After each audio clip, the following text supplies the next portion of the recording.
sejam bem-vindas, sejam bem-vindos a mais um episódio do podcast A Vida é Delas, podcast do Diário do Nordeste, onde a voz feminina tem o protagonismo que merece. Eu sou Thaís Lopes e no episódio de hoje nós vamos mergulhar em um universo de histórias, desafios e transformações. Eu estou falando do audiovisual, gente, e trago aqui uma informação para começar essa nossa conversa de hoje, tá? E que chama muita atenção. Eu estou falando que entre 1995 e 2023, apenas 8 dos 53 filmes cearenses lançados comercialmente foram dirigidos por mulheres. Vocês têm ideia disso? E desses 8 dirigidos por mulheres, apenas 7 foram nos últimos 11 anos. É um recorte apenas que eu faço aqui junto com vocês, que mostra essa tímida participação feminina no audiovisual. Vamos falar sobre isso porque é um cenário desafiador, mas que abre espaço para discutirmos juntos sobre as lutas, as conquistas e os avanços que nós, mulheres, já tivemos nesse setor.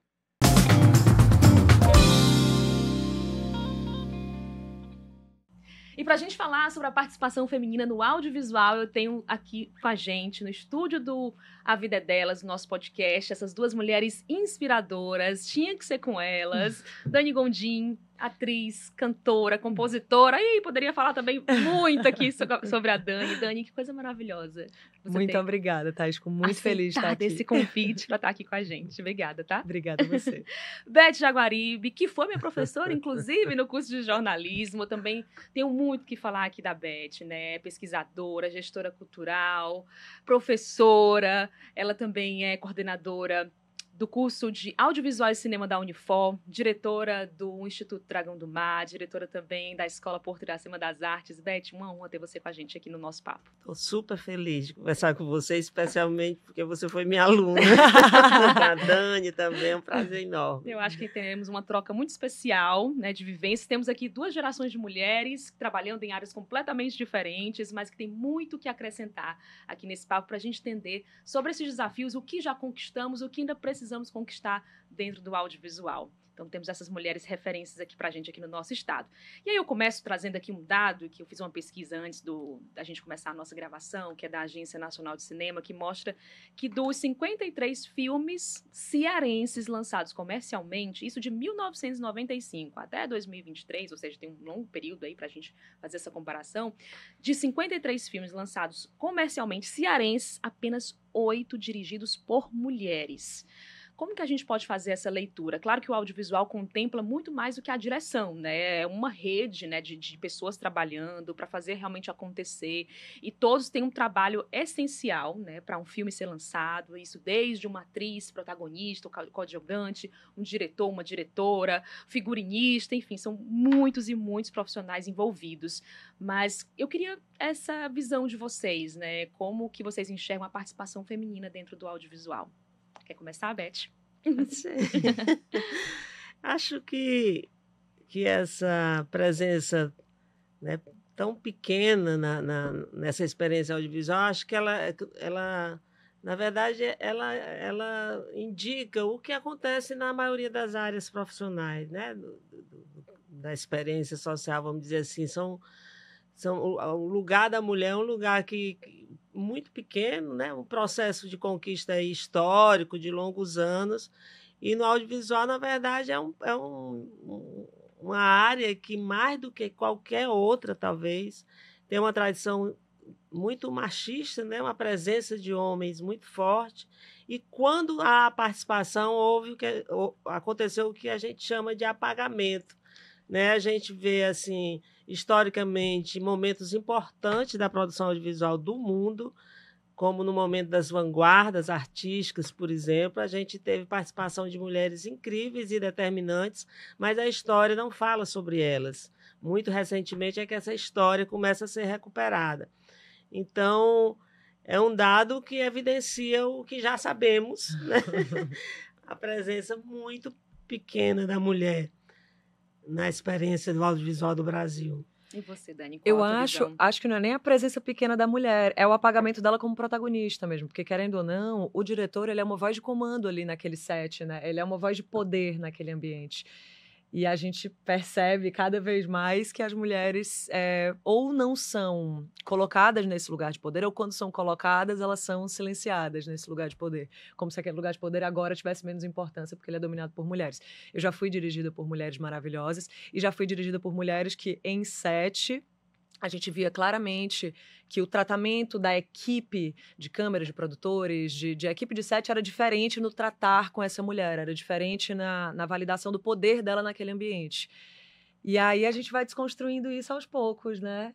A gente vai quebrando esses paradigmas e vai mostrando, né, que o lugar da mulher é onde ela quiser. É onde ela quiser, né? Exatamente.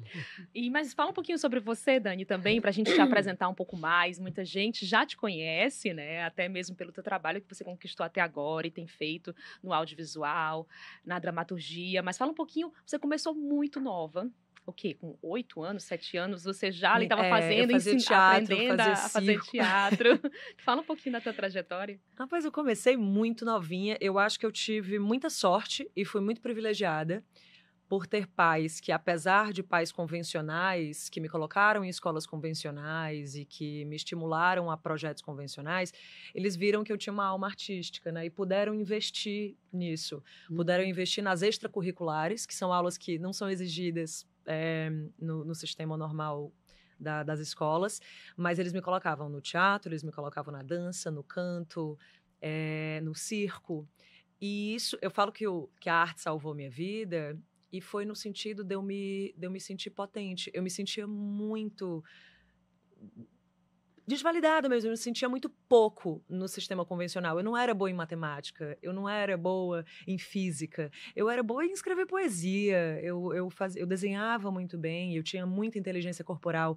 E isso no nosso sistema de escola tradicional é pouquíssimo valorizado. Muito pouco. Era impressionante, porque eu tinha redações incríveis, eu escrevia coisas maravilhosas, e aí assim... parabéns, você ganhou aqui o prêmio literário. Mas isso nunca me dava bônus. Já um menino que tirava 10 em matemática, ele tinha bônus em todas as outras notas para ele passar mais rápido, mais fácil. Aí eu era muito boa em sociologia, mas porque eu não era boa em álgebra, isso não era validado. Então, assim, percebe-se muito o lugar que querem que as pessoas percorram. E eu não tinha esse perfil. Então...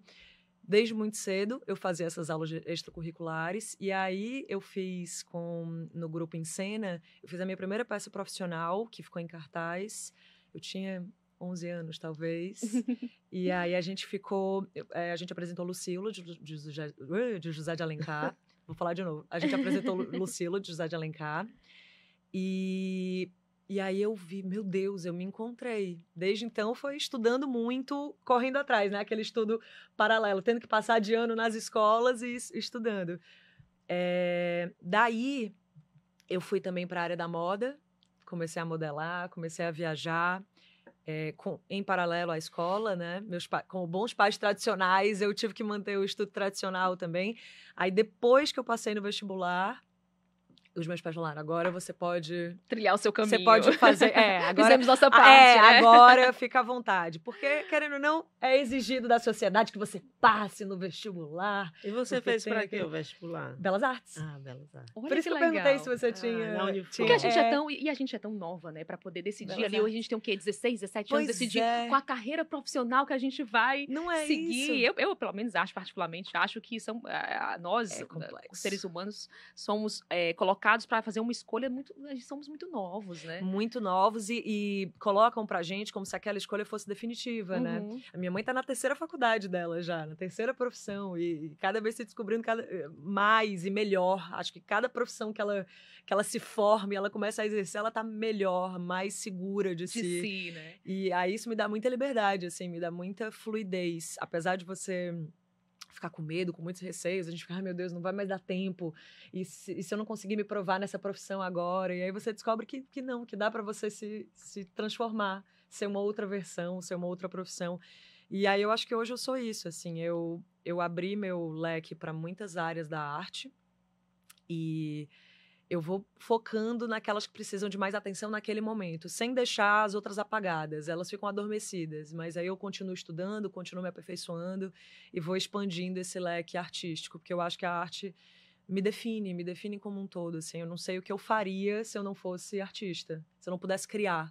Não, e a gente percebe isso só da tua fala, Dani, assim, que eu tava falando antes, como a Dani, ela é uma artista completa mesmo, assim, é lindo de ver talentos assim como a Dani. A Dani tem uma hashtag muito legal, e depois eu vou pedir pra você explicar, que é Made in Ceará, né, feita aqui no Ceará, eu Feita sou no daqui. Ceará. Apesar das pessoas acharem, não, mas é gringa, não é daqui não, essa cara, né, de estrangeira, mas é isso, ela é daqui, é do Ceará, e ela compra muito essa ideia e vende pro Brasil toda essa ideia de que aqui no Ceará nós temos talentos, né, Beth, assim, isso vem mudando, desde quando que o Ceará ele vem se posicionando no contexto nacional como um ambiente de formador de talentos como a Dani. Agora nós temos também, por exemplo, a Escola Porto Iracema das Artes também revelando talentos.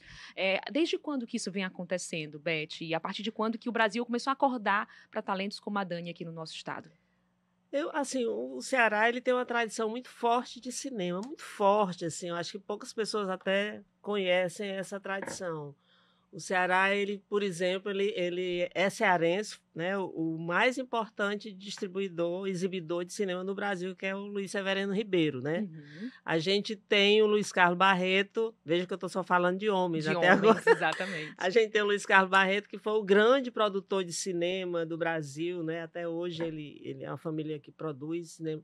Então tem uma tradição enorme, tem uma referência de cultura cinematográfica muito forte. Por aqui passou na década de 40 o Orson Welles, então tem toda uma história muito relacionada com o cinema. E acho que, por exemplo, hoje, com essa configuração de formação que o Ceará tem, a gente tem 2 graduações de cinema, a gente tem experiência com a Porto Iracema das Artes, a Vila das Artes, então tem um conjunto formativo, né, tem um desenho de formação muito interessante. E a escola é o primeiro lugar onde as pessoas né, ganham espaço, mesmo dentro dessa formação tradicional que a Dani falou. Então, eu acho que tem hoje, por exemplo, tem uma diversidade de produção do Ceará, né? A gente tem, e de muito sucesso nacional. A gente tem bilheterias incríveis de cinema, como os filmes do Halder Gomes, Glauber Filho, né, que durante um tempo produziu nesse nicho aí da cultura, né, espírita, né, alguns filmes que fizeram. Então a gente tem hoje o Karim Ainus, que levou o Ceará pela primeira vez concorrendo à Palma de Ouro com um filme feito no Ceará, né, com um elenco, 90% do elenco todo do Ceará, feito por alunos, né? Então, assim, eu acho que a gente tem uma tradição forte. Agora, como Estado nordestino, a gente sempre, Raquel de Queiroz dizia que a mídia do Rio e São Paulo, ela sempre olha para o Nordeste, sempre olhou e olha com o olhar enviesado. Ela falava da ideia do olhar enviesado. Na verdade, a gente não ganha visibilidade por conta dessa desigualdade de todas as ordens que o Nordeste, né, sempre enfrenta. Você deve ter enfrentado muito, né? Sim. Lembro você, aluna, toda vez que eu vejo a Thaís atuando, eu lembro de como você era tímida lá na escola e como se transformou nessa profissional incrível, né, da televisão. Então, assim, acho que a gente tem uma tradição forte de produção, né, com todas as dificuldades, mas a gente hoje é um lugar, não gosto de usar a palavra de polo, não, mas é uma referência nacional de produção audiovisual. E o que está faltando para essas mulheres daqui serem vistas? O Alder, até o Alder que está nesse lugar, ele enfrenta muito preconceito pela atuação dele, pelo lugar que ele veio, e é muito caricato, eu vivo falando isso, né? É muito caricato o lugar que colocam o nordestino em produções, né? Tem um lugar muito específico de comédia, ou da pessoa, do vestidinho, furrado, do canteiro. Aí eu falo assim, quando vão me selecionar, eu falo, mas eu posso ser uma médica, uma jornalista, não tem problema. E tem o meu sotaque nordestino. E ter representatividade, não anula uma coisa ou outra. Mas não, se você for ter sotaque nordestino, você tem que ser aquela caricatura do que o Sudeste entende como Nordeste. E eu acho que isso está se transformando, a gente está conseguindo um espaço. Eu acho que as pessoas estão vendo também que as produções feitas aqui, elas são muito mais baratas. O nosso custo de vida é muito mais barato. Então, nós temos profissionais incríveis, com um custo de produção muito mais barato. Então, a gente vê muitas produções de grandes emissoras nacionais vindo para cá, produzindo aqui Olha, e levar para lá. Quem é de fora não vê isso, tá? Que bom que vocês estão trazendo esses bastidores pra gente. Eu acho que as escolas, esses ambientes de formação, elas estão... É o principal ambiente onde essas pessoas estão, porque a escola é a porta de entrada para qualquer área, né? É ali onde você começa a se fazer. Então, tem muitas meninas fazendo filme hoje. Curta-metragem, em lugar tradicionalmente ocupado pelo homem, como o som, né? A fotografia. Então, eu acho que essa configuração de escola que a gente tem hoje no Ceará é um desenho, assim, né? Um contexto importante para a produção feminina ganhar visibilidade. Eu acho que as nossas escolas tradicionais, elas precisam tanto melhorar com isso, não que não sejam excelentes, mas as escolas de formação. Escolas de formação, com certeza. Arte, né? Com certeza. A gente tem o curso de cinema da Unifor, com certeza. o curso de cinema da Federal. Mas aí é depois que a pessoa já disse assim... É isso que eu quero pra vida. Ela já foi disruptiva em casa, ela já conseguiu... Mas é porque antes dessas experiências não tinha nem lugar para você se reconhecer como uma possibilidade. Exatamente. Eu queria que esse percurso fosse mais fácil para as minhas colegas que querem ser artistas e se veem num ambiente que elas dizem, meu Deus, porque olham pra gente praticamente dizem assim, você vai morrer de fome. Não vai ter nada para você. Ou você vai para fora, ou você não vai conseguir produzir isso aqui. Não vai ter espaço. E é como se nas outras áreas não enfrentassemos os mesmos desafios, problemas, né? Mas quando eu fui fazer jornalismo no final da década de 70, foi um problema, porque como eu era uma boa aluna, porque também não tinha muita coisa para se fazer nessa cidade, a gente só fazia isso, só estudava. E aí, mas fazer jornalismo naquele momento, era um negócio, era um espanto. A gente só tinha 2 ou 3 mulheres ali fazendo jornalismo na época, né? Você imagina cinema. É verdade. E se eu escutei isso também quando eu comecei a pensar jornalismo, que eu dizia, não, mas eu quero jornalismo. Mas você é tão linda.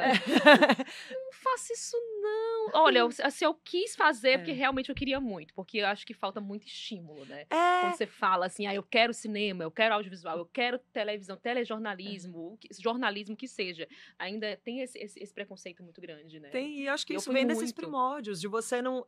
você ser uma excelente escritora e ninguém olhar pra você e dizer, meu Deus, você pode ser escritora. Ninguém fala isso na escola. Não, e você pode ser escritora como hobby. Assim, não, faça isso como hobby. Não, é assim, você é um super atleta. Nossa, você joga tão bem, vai jogar ótimo. Como hobby, no final de semana. Mas alguma coisa vai ter que sustentar. E qual vai ser a sua profissão? Do que você vai fazer para sustentar a sua vida? O que você vai fazer para ser alguém? E, né, esses trabalhos são secundários, normalmente. Semestralmente, eu enfrento a seguinte situação. O filho quer fazer cinema...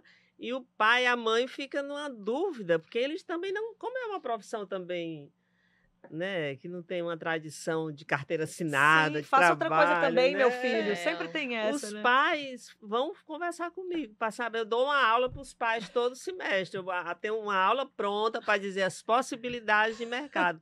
E eu tenho uma aluna que eu sempre... É um case, chama...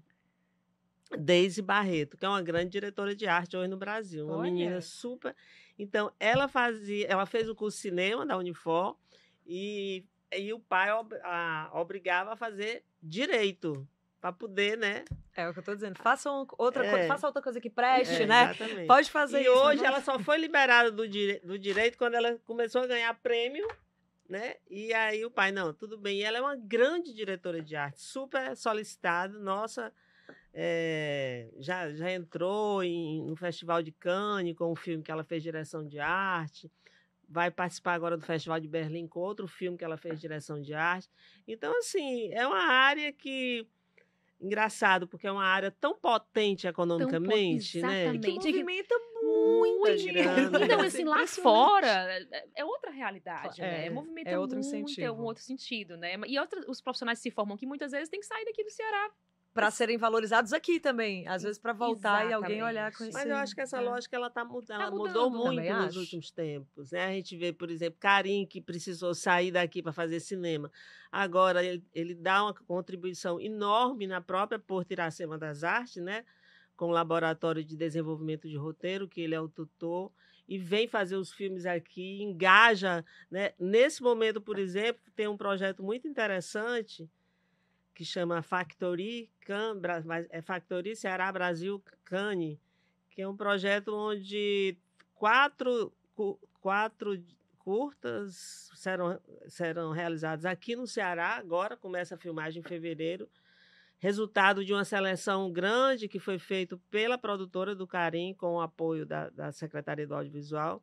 E esses 4 filmes que serão realizados aqui com 2 diretoras cearenses, a Uiara e a Luciana Vieira, que é uma diretora nova também, bastante interessante, com 4 diretores de fora, um de Israel, uma menina de Israel, outro de Cuba, uma da Grécia e uma de Portugal. E esses 4 curtas vão estrear numa mostra muito importante no Festival de Cannes agora de 2020. Do próximo ano agora, 2025. Começa amanhã o ano. Já. Já. Já estamos nele. Já estamos nele. Gente, o ano começou. A mostra está bem ali.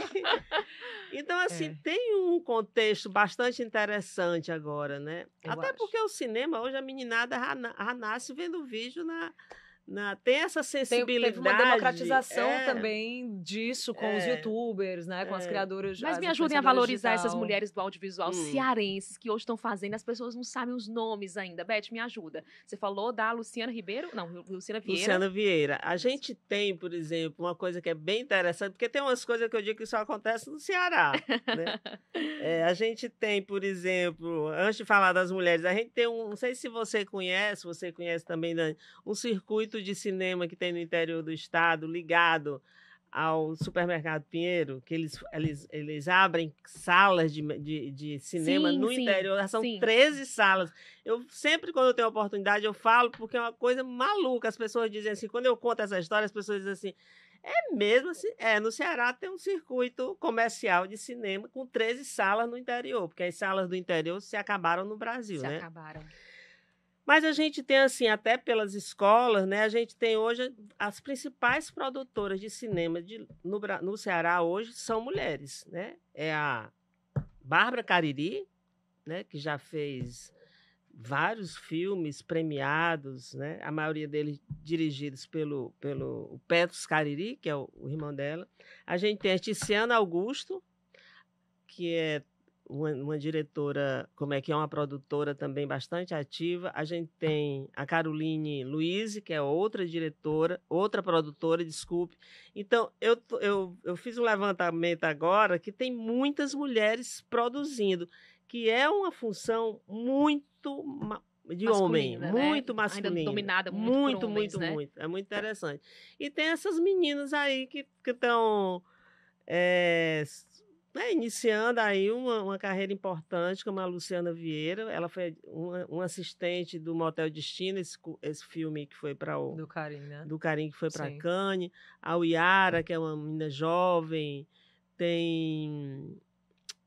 Deixa eu me lembrar aqui. Mas além... A Micheline, né? Micheline com eu sou péssima em nome. Eu também, menina. Não, mas começa a perguntar nome e eu falo primeiro no seu sobrenome. Tem, ela veio com as anotações dela, aí é melhor. Mania de professora, mas tem aqui.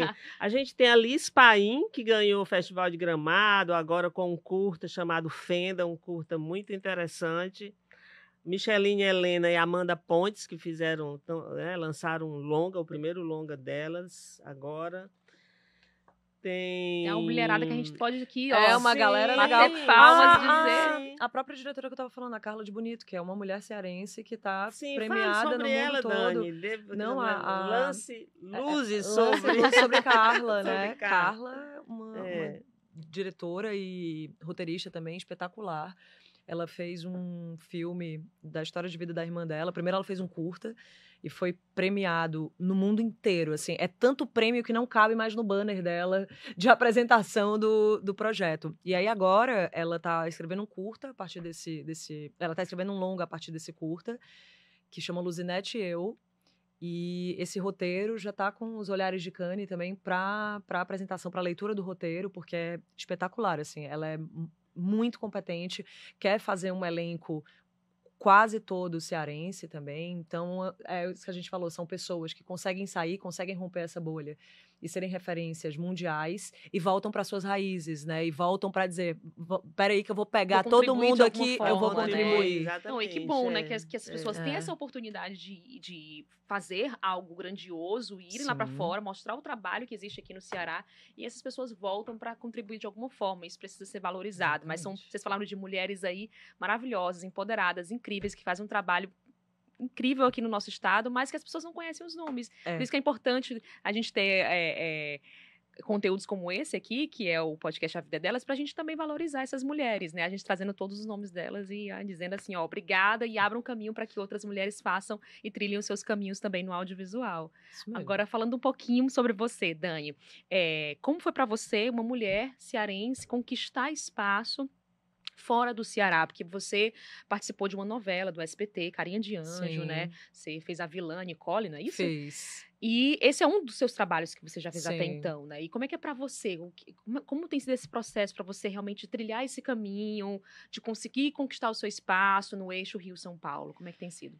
Eu acho que eu não tinha muita noção do que era o audiovisual aqui, porque na adolescência, né, eu trabalhei muito fora e depois eu fui morar fora do país para trabalhar como modelo. E quando eu voltei para ficar um pouco mais perto da minha família. Eu voltei para morar em São Paulo e para ficar um pouco mais perto da minha família. Porque eles tinham cortado aquele voo que era Milão, Fortaleza, não tinha mais. Aí minha filha tinha que descer para subir. Eu falei, não dá para mim. Aí, se eu não consigo ver minha família quando for possível, não dá. Fui para São Paulo. De São Paulo, eu fui convidada a fazer uma participação em Malhação. Só que eu tinha acabado de fazer uma temporada, assim, super especial em Milão. Eu tinha acabado de fazer Moschino, Blue Marine. Eu tinha acabado de ser chamada para campanhas internacionais grandiosas. Então, eu estava na moda potente. Estava muito grande na moda. E com um nome requisitado, com cachês excelentes. E aí, eu voltei, vou estudar, vou voltar para o meu teatro em São Paulo, que é mais perto de casa e tal. E aí fui chamada para fazer essa participação em Malhação. Só que eu achava que eu já estava muito bem nacional, porque eu estava com uma carreira internacional construindo boa, assim, sólida. E aí eu fiz essa participação em Malhação e foi uma comoção, assim. Foi um auê, foi uma coisa... Aqui no estado, aqui no Ceará, eu sempre via para passar minhas férias de fim de ano, e foi... Meu Deus, ela tá na televisão. Eu falei, mas gente, eu acabei de fazer Moschino. Assim, eu não estava entendendo como era grande... Isso, como audiovisual era muito maior para a população do que o que eu estava fazendo. Ainda mais em TV aberta, em TV aberta, então, mas eu não tinha mais essa noção. Eu tinha perdido essa referência. Menina, aí foi um estrondo. E aí eu falei, nossa, peraí. Então aqui eu tenho um lugar de poder muito grande. Não sei se é exatamente isso que eu quero fazer, não sabia se era exatamente a novela, o perfil da novela que eu queria fazer. Mas eu descobri Te abriu portas. Me abriu muitas portas e eu entendi que ali eu ganhava um outro poder. Eu tinha um outro superpoder ali de comunicação e eu preciso de um incentivo para o instituto que eu sou embaixadora. Eu tinha um poder muito grande com grandes empresas que antes eu não tinha, porque o trabalho que eu fazia, ele era grande em um setor, mas ele não tinha essa comoção nacional, né? Então... Fui construindo a minha carreira em paralelo, fui entendendo onde é que eu queria entrar na carreira de atriz em novelas, que tem essa, que é mais popular, né, que tem essa comunicação mais popular. E aí fui construindo esse outro caminho da arte. Eu entendi, é isso que eu estava falando, eu entendi que a novela, a televisão aberta, ela se comunica com a população e com o Nordeste de outra forma. E foi isso, fui trilhando a partir disso. Eu não lembro da tua pergunta. A pergunta era como é que você... Me perdi. Fui tentando responder no meio, me perdi. Aqui a gente tem espaço pra tudo, me perdi. Aqui é a sofá de casa, e eu, gente, eu tentando assim, agora, será que eu já respondi? Relaxa. Não sei se eu respondi. Aqui já aconteceu de tudo. Aqui já teve gente que caiu na gargalhada e não conseguiu voltar. Tem gente que chorou e não conseguiu. Tem gente que teve uma crise de tosse aqui e não conseguiu voltar. Já aconteceu de tudo. Não, mas relaxa. Eu perguntando como é que foi ser mulher nordestina, cearense. E aí... Conquistando esse espaço. Acho que eu já respondi, então, porque foi assim, eu descobri que se eu tinha essa validação das grandes emissoras do país, eu tinha essa validação como mulher. Eu tinha... As pessoas me ouviam. As pessoas me ouviam. Eu acho que o maior preconceito que eu senti em ser uma nordestina no audiovisual foi do Nordeste. Eu acho que o Nordeste desvalidou muito a profissão até que o externo me validasse.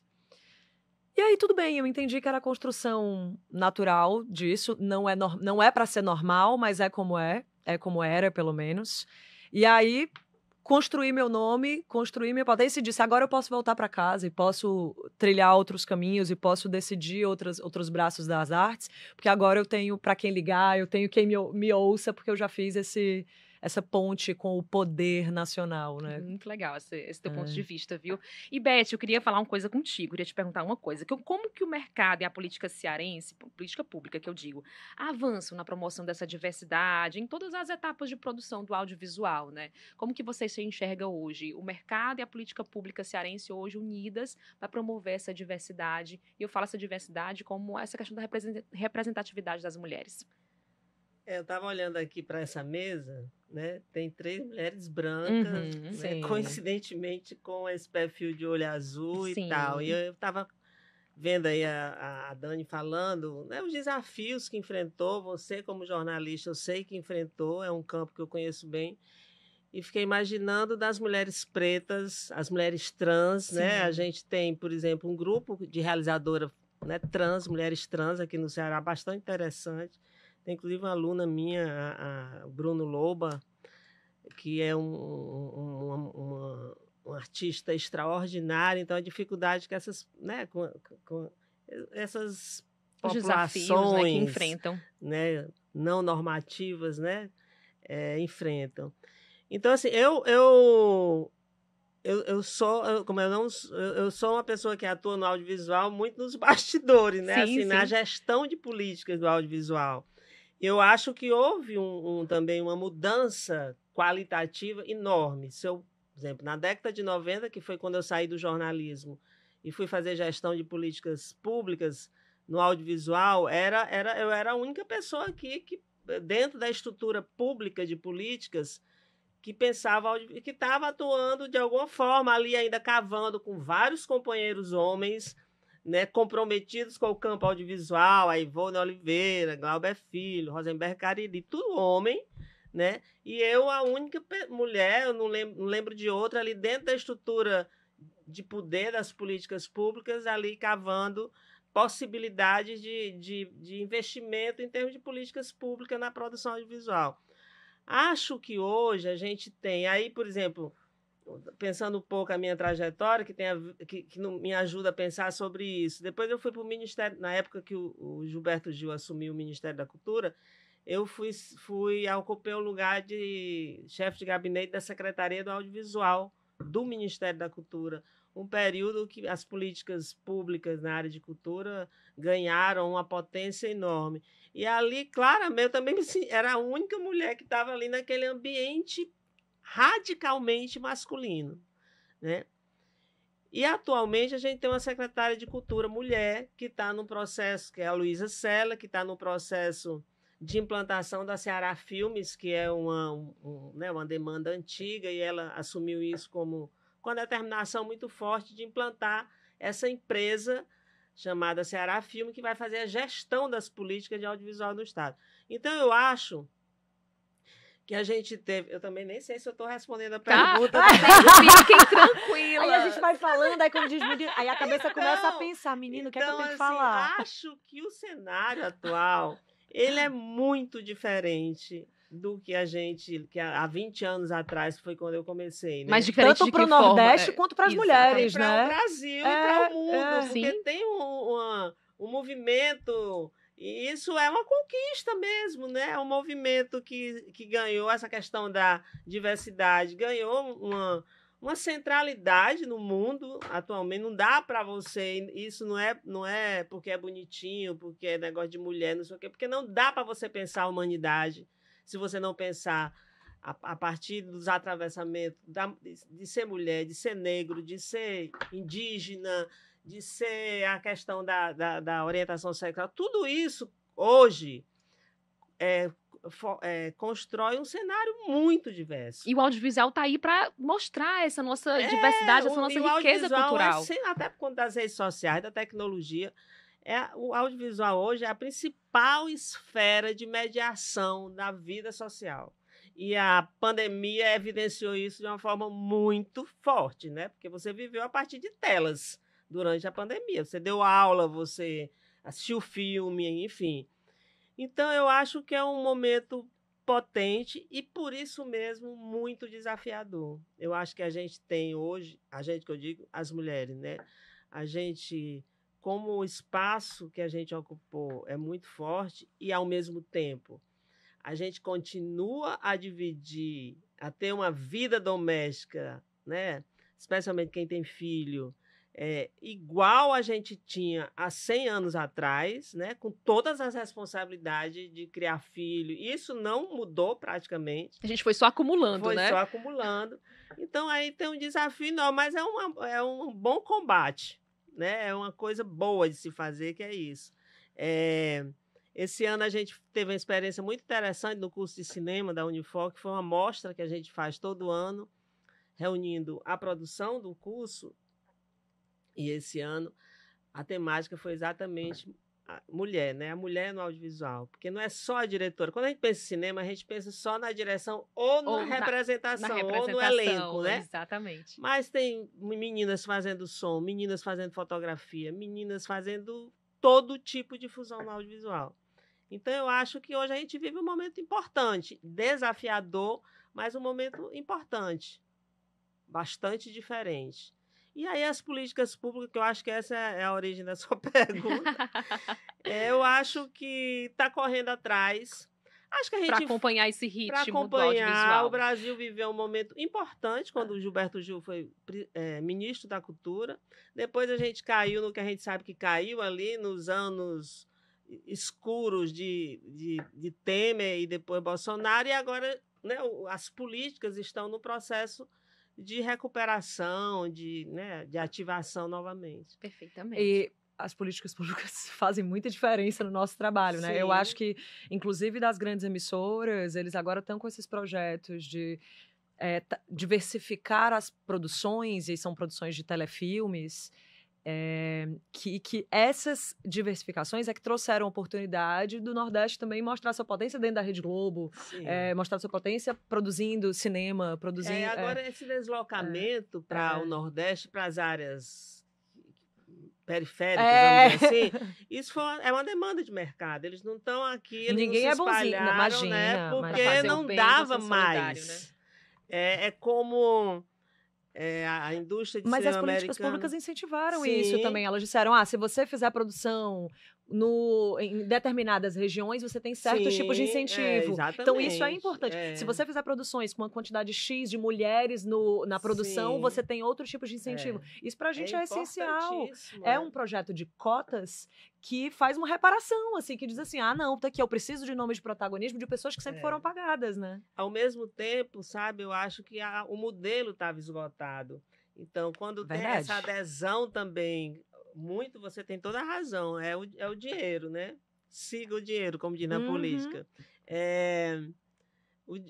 As políticas, elas favorecem demais, né? Esse movimento. Ao mesmo tempo que o modelo comercial de novela e centralizado ali no Rio e São Paulo estava esgotado, né? O padrão estava esgotado. E as pessoas, os brasileiros, não estavam se sentindo representados ali nas telas. E isso causa o quê? Uma queda na audiência. Claro. Então, eles começaram a pesquisar formatos que conseguissem justamente refletir o que é o Brasil. Exatamente. Sair um pouco das caricaturas do que é o Brasil. Das Helenas, e trazer o Brasil. Mais, e trazer o Brasil, de fato, ainda trazer com um pouco... De caricaturas. De caricatura, que eu concordo muito com o que vocês dizem. Eu acho que o Ceará, o Nordeste como um todo, ele pode ser representado de outras formas também. Claro. Mas isso é um caminho, né?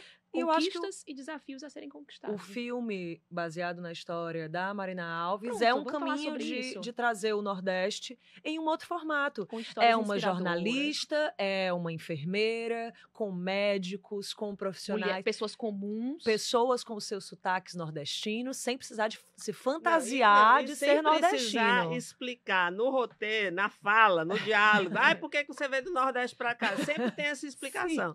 Eu tinha um professor que ele dizia assim, você nunca vê um filme americano dizer por que um personagem sai lá do Arizona e vai não sei para onde. Não tem tem isso. Não tem. Ou, enfim, aqui na novela, você tinha, quando o personagem aparecia, ele tinha que explicar por que ele tinha... Normalmente ele saía porque ia sobreviver. Claro. No Rio de Janeiro e São Paulo, né? É muito... Mas, Thaís, você falou, você sabe que em todas as crises do audiovisual, as grandes crises, né?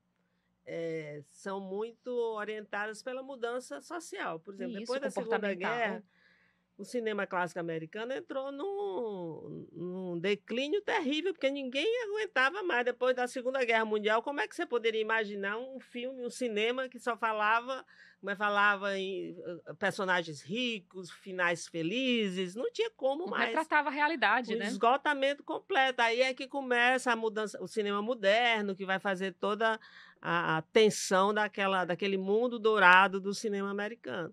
Então, hoje, não dá mais para você imaginar uma sociedade tão diversa ser representada como a gente, pelo Leblon, por exemplo. Por um recorte. Caetano estaciona carro no Leblon. Eu sou viciada porque eu sou noveleira, né? Então, a gente tem o Viva, né? Onde a gente consegue rever, mas é muito diálogo. Não? Sim, totalmente. É muita coisa maluca, mas ali descolado. Descolado, menino. E não era o Leblon, né? Qualquer pessoa nordestina representada parece que tem que pintar a pessoa de determinadas cores. Eu falei, gente, mas é tão diverso. O Nordeste também tem tantas colorações, você não precisa pegar... Existem pessoas brancas, pretas, pardas, de todas as cores, você não precisa pintar todas as pessoas branquinhas. Elas não ficam expostas no sol todo dia, não é assim que funciona. Existem diversas áreas de trabalho no Nordeste, todos os campos. E aí a gente estava falando, né? O poder econômico, porque tem o recorte racial, tem o recorte de gênero, mas tem o recorte econômico também, que a gente vê se perdendo um monte de atrizes e de atores, porque não tem esses incentivos nas escolas de ensino fundamental e médio. E aí você vê essas pessoas não conseguirem se desenvolver por falta de dinheiro mesmo, por falta de oportunidade. Sim, eu acho que esses incentivos externos... Desculpa. Não, tranquilo. Vamos falar um pouquinho sobre o filme. A gente vai falando. Vamos falar um pouquinho do filme. Vamos. A Dani, gente, um dos trabalhos agora mais recentes dela, ela tá fazendo um filme, aliás, ela já gravou esse filme, vai em breve na TV Nacional, na Globo, que é Um Novo Amanhã, que ela faz o papel, é um filme inspirado na história da Marina Alves, que já participou aqui do A Vida é Delas, já contou a história delas aqui no A Vida é Delas, que é a nossa colega, minha amiga do coração, Marina Alves, que há 4 anos descobriu um linfoma, começou um tratamento, e aí nesse processo todo, né, procurando ali um doador de medula óssea, ela conseguiu justamente encontrar uma meia-irmã, que não existia isso, é irmã e pronto. E aí, gente, a história é lindíssima, é inspiradora, é tanto que rendeu um filme. Então, Dani faz o papel da Marina, que se chama filme. Marília. Marília, filme, exatamente, da Marina. Essa história é uma história de novela. Você lê o roteiro e você fala, não é possível. Não é possível. Ninguém vai acreditar. Vão achar que tá com rebuscado, mas que não se tem. diz que o roteirista do Brasil, não tem roteirista que dê conta do Brasil, né? Pelo menos na política nacional não tem, né? Não é verdade. A gente teve um troca-troca de presente agora na TV aberta, que era uma cantora de uma música bem com a ministra. É um negócio, é animado. Esse é o Brasil, né? É o Brasil do Brasil. A gente não pode negar, né? O Brasil é animado, tem história. E a história da Marina não fica de fora disso. Assim, é uma história surpreendente. Até a performance dela como jornalista é surpreendente. Eu até falei, diretor, por favor, coloca ela como jornalista no final, porque vão achar que eu tô exagerando. Porque ela era zoeira, ela era solta, ela era como a gente tá vendo esse novo jornalismo, assim, porque o jornalismo, ele teve muitas épocas bem formal. Sim, a bancada do Jornal Nacional, exatamente, né? determinadas roupas, você não podia ter tatuagem, você não podia ter barba, você não podia ter... Era muito roteirizado ali, como devia ser. E hoje o jornalismo está bem mais diverso. E eu acho que a Marina foi disruptiva nisso. Assim, a Marina é exatamente o que o público gosta de assistir, né? A gente da gente, né? Menina, eu assistia as entrevistas dela, eu chorava eu falava, meu Deus, se eu fizer isso, vão achar que eu tô fazendo caricatura. Não é possível. E essa história emocionante que rendeu um filme, e além de render um filme, antes disso, ela aumentou em 400% as doações do país, né, de medula. Então, de medula. Assim, foi uma comoção Começou muito grande uma campanha, nacional. realmente, por conta da história dela, que realmente deve ter tido um impacto aí gigantesco em relação à quantidade de pessoas realmente doando. Doando. Então, que maravilha. Foi revolucionário. A enfermeira dela era irmã dela. Então, assim, já E é é uma uma novela por si, cinebiografia, isso. foi produzido por quem esse filme? Foi produzido por uma produtora aqui, era o Paulo Bon, Hum. e com produção de elenco do Paulo Paredes, do Rio de Janeiro. É uma colaboração de uma produtora local com os Estúdios Globo. Boa parte do elenco cearense, ou nordestino, ou cearense ou nordestino. Então, pessoas até que moram no Rio, moram em São Paulo, porque estão trabalhando lá, vieram para fazer essa produção. Inclusive, a minha chefa no filme foi a minha irmã na minha primeira peça profissional, Lucila. Olha que a legal. Aline Gomes. Eu fiquei tão... Quando eu vi o nome dela no elenco, eu falei, meu Deus, é isso é nosso trabalho. Eu fiquei muito feliz. Tava muito empolgada de trabalhar com ela de novo, assim. Foi o quê? 20 anos, gente. 20 anos depois eu trabalho com ela de novo. Foi muito especial. Eu acho que esse filme vai tocar o Brasil inteiro, assim, não tem como as pessoas não se emocionarem. Eu acho que a curva dramática que os autores construíram é linda. É um filme que você não fica, ele não é piegas, ele não deixa os diálogos perdidos, assim. As coisas são bem amarradas e são leves e ao mesmo tempo densas, porque é uma história muito pesada. Muito assim, pesada, é uma história, né? De muita dor mesmo. e muita superação nessa dor também. Ela era muito resiliente, assim. Os vídeos, eu assisti os vídeos dela, ela já internada, ela já no tratamento de quimioterapia, e ela tão potente, tão viva. E aí isso me deu... Tanto que a gente, na construção da personagem, teve alguns determinados momentos que o pessoal ficava, não, agora você tá muito debilitada. Eu falei, não, eu tô debilitada da doença, mas existe muita vitalidade nela, nessa mulher. E é isso assim que ela sempre passava. mostrava pra gente mesmo durante Exatamente. o tratamento. Que legal, Vai Dani. ser E como muito isso especial contribui esse pra tua filme. formação, assim, pra tua formação não, pra tua carreira profissional como atriz? Como que esse filme, ele te impacta, né, como atriz? Eu acho que foi, assim, sabe, o filme que você sempre esperou fazer, tinham muitas áreas de atuação que eu dizia, eu sempre quis fazer isso. Tem alguns sonhos, né, que você bota nas caixinhas e diz, o meu sonho é participar disso, disso, disso. Eu acho que esse filme cumpriu duas dessas coisas, que foi, eu queria muito fazer uma nordestina sem caricatura, uma nordestina vivendo, existindo, que não precisasse justificar de onde veio, para que veio, nem justificar o seu sotaque, porque é o sotaque que ela tem com a profissão que ela tem. E queria muito uma grande caracterização, né? Você teve a oportunidade de A gente acompanhar. sim. Então eu queria muito fazer um personagem que eu me transformasse. Querendo ou não, eu tenho uma estética que ela é colocada em algumas caixinhas de atuação. E aí eu me ver em outro lugar, assim, podendo apresentar uma outra Dani.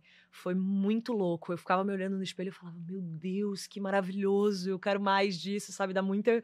Você sabe o que é, né? Eu não posso falar. Depois eu te conto.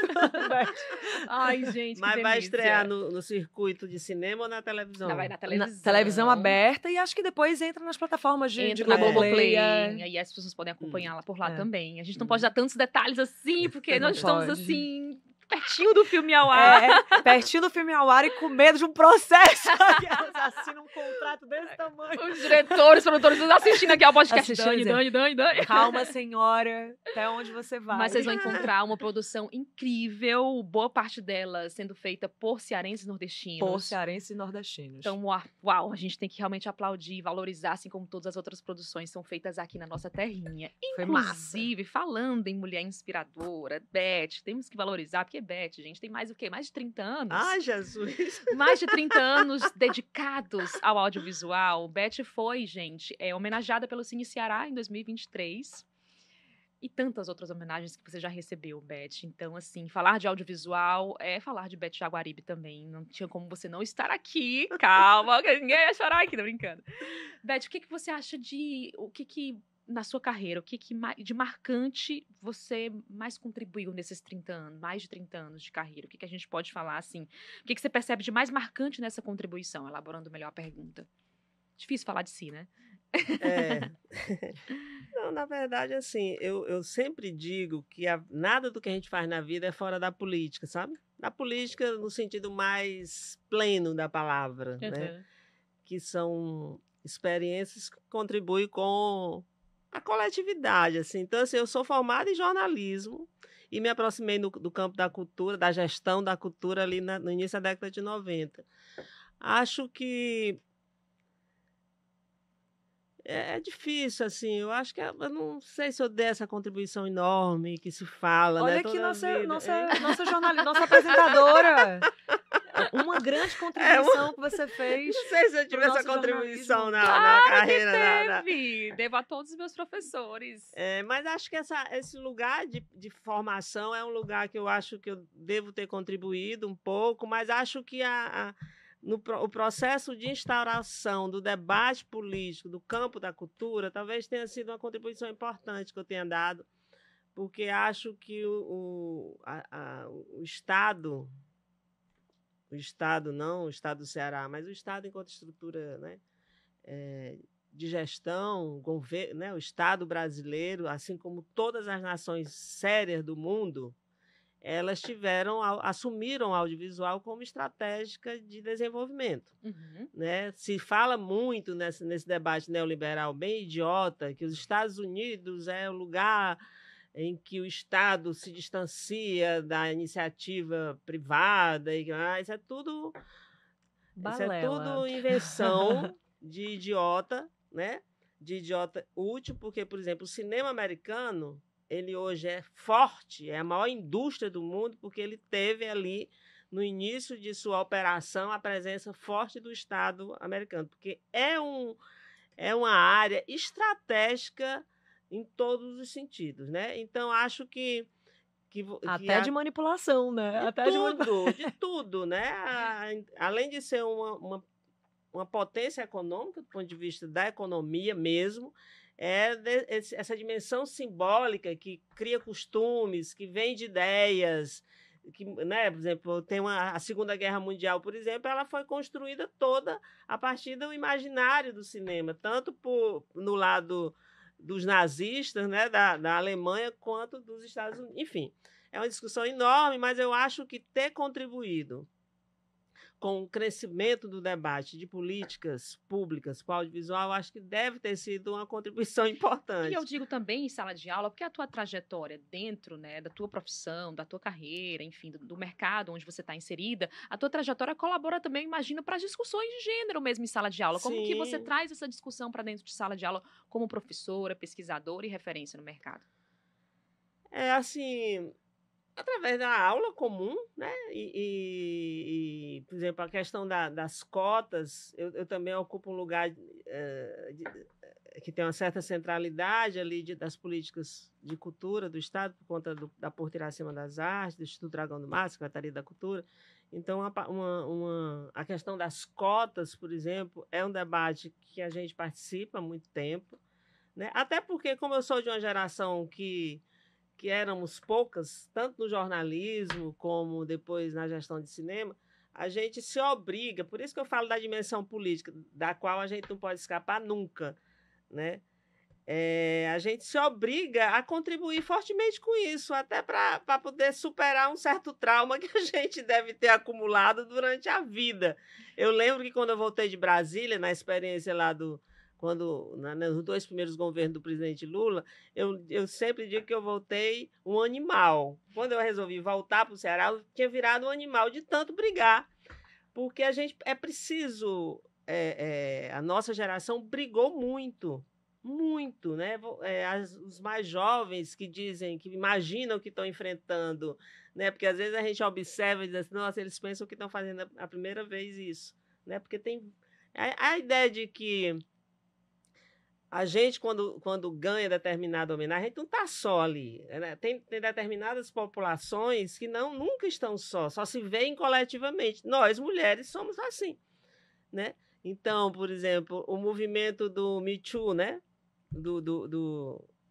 Da denúncia, do assédio, de tudo o que aconteceu, né, e que ganha força depois no mundo todo, porque vem da indústria, né, da indústria americana.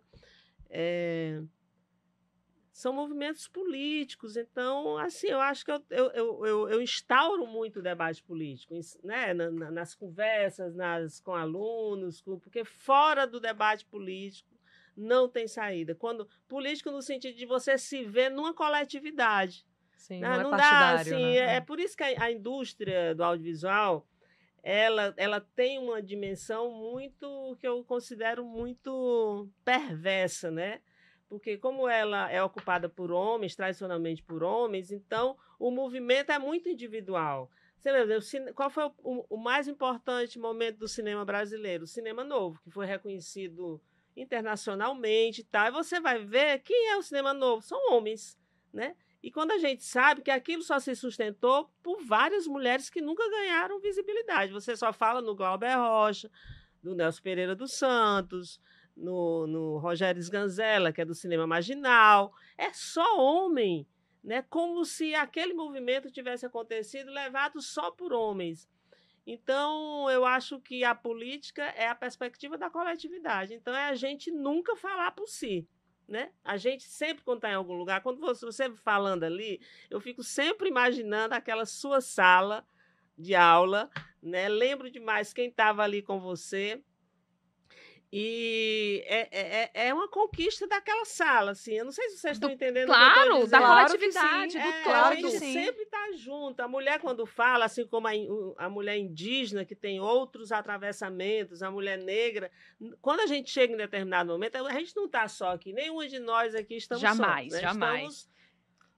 Estamos representando um certo um coletivo. todo. Então, E nem eu acho conquistamos que é o que conquistamos sozinhas também. Teve uma Não, bagagem de exatamente. pessoas que Vem fizeram a gente ter um muito de espaço. atrás. Claro. Falando em cinema, você falou, por exemplo, a gente tem a Florinda Buccal, né, que foi uma atriz extraordinária, cearense, que aí fez um filme aqui ali pela década de 90, né, veio, voltou, morou a vida toda na Itália, na Europa, saiu como modelo e voltou como atriz, né, do neorrealismo italiano e veio fazer um filme no Ceará, chama Eu Não Conhecia Tururu, né, que Sim. talvez é uma das diretoras, né, que aparece no hall das diretoras cearenses.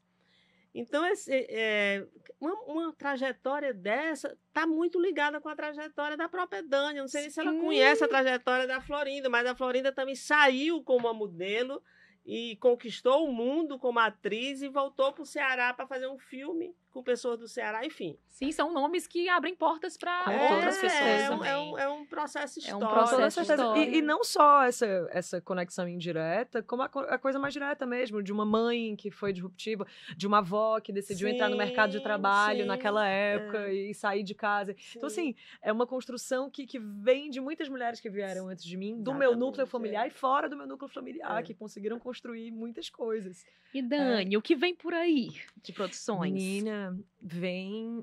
a gente vai começar a gravar Vai começar a gravar, é aquela coisa, né? Tá em processo de estudo do filme da Carla de Bonito, porque ela vai... Como vai ter essa premiação em Cannes, cria o audiovisual, né? Você vai... As coisas vão... se expandindo, vão ganhando visibilidade, vão ganhando mais dinheiro.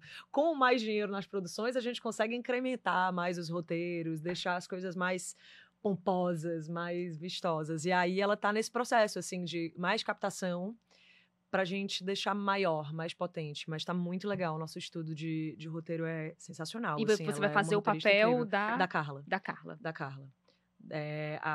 Gente, a história dela, eu não sei nem se eu consigo explicar, assim. Ela e a irmã dela partiram do interior do Ceará, de uma realidade que eu acho que nenhuma de nós viveu, mas a gente conhece, né? A gente já viu de perto essa realidade, inclusive com pessoas, às vezes, dentro da nossa casa. E aí elas seguiram caminhos, apesar de uma realidade similar, elas seguiram caminhos muito distintos. Então, a irmã dela foi para, às vezes, o caminho que a gente não tem muitas outras opções. Assim, ela foi para prostituição, ela para as drogas, e a Carla, por ter uma chama de amor, de cuidado ali fraterno, né, que uma mulher salvou a vida dela nesse quesito, assim, alguém que olhou para ela e disse: você é amada, que às vezes o que falta é isso para a gente conseguir ter força. Ela escolheu um caminho de muito estudo, assim, de estudo em áreas cinematográficas, mas em áreas mais conceituais, das escolas tradicionais mesmo. Sim. A irmã acabou que não deixa de ser um estudo, né? Mas ia para outros caminhos, assim. E aí elas seguiram esses caminhos diversos.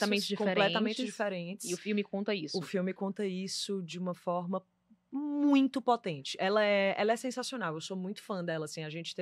Ela mora em Londres, né? Eu fui encontrá-la lá pra gente conversar um pouco sobre o filme, pra gente debater um pouco, pra eu entender também qual era o meu lugar naquele papel, né? Você se encontrar ali, né? Você conhece, principalmente você encontrar um personagem, você atuar com um personagem que tá ali na sua frente, né? Você vai fazer aquele personagem. Inclusive, a cena mais difícil que eu já fiz na minha vida foi a cena que a Marina tava me assistindo. Uma cena relativamente simples, mas é muito difícil você representar a pessoa. E assistindo. E ela tá te assistindo. Foi exatamente aqui. E aí você fica com muitos receios. Assim, foi aqui, exatamente o podcast, esse estúdio do podcast, fica dentro da redação do Sistema Verdes Mares. A Dani gravou parte do filme aqui dentro do Sistema Verdes Mares. E a Marina teve a oportunidade de acompanhar. Então a Dani foi dizendo pra mim... desesperador, nunca mais, gente. Ela disse que ela atuando ali, a Marina olhando, ela disse, meu Deus, o que ela tá pensando? Se ela tá gostando. Você fica com uma visão periférica aqui da pessoa, é muito estranho. E vai acontecer isso agora de novo com a Carla, numa história densa, pesada, assim...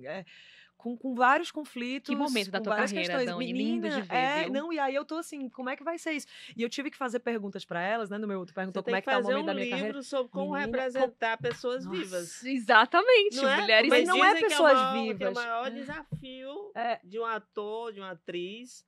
É fazer um papel de uma pessoa que está viva ainda. E não é só a pessoa viva, é a pessoa te olhando. Acompanhando. É a pessoa que está ali te acompanhando nesse processo. Menina, aí você está perguntando, em que momento de carreira você está? Eu acho que eu estou num momento de carreira de realmente tentar me perdoar por muitas coisas, porque é muito difícil você fazer coisas tão dolorosas da pessoa quando ela está ali dizendo...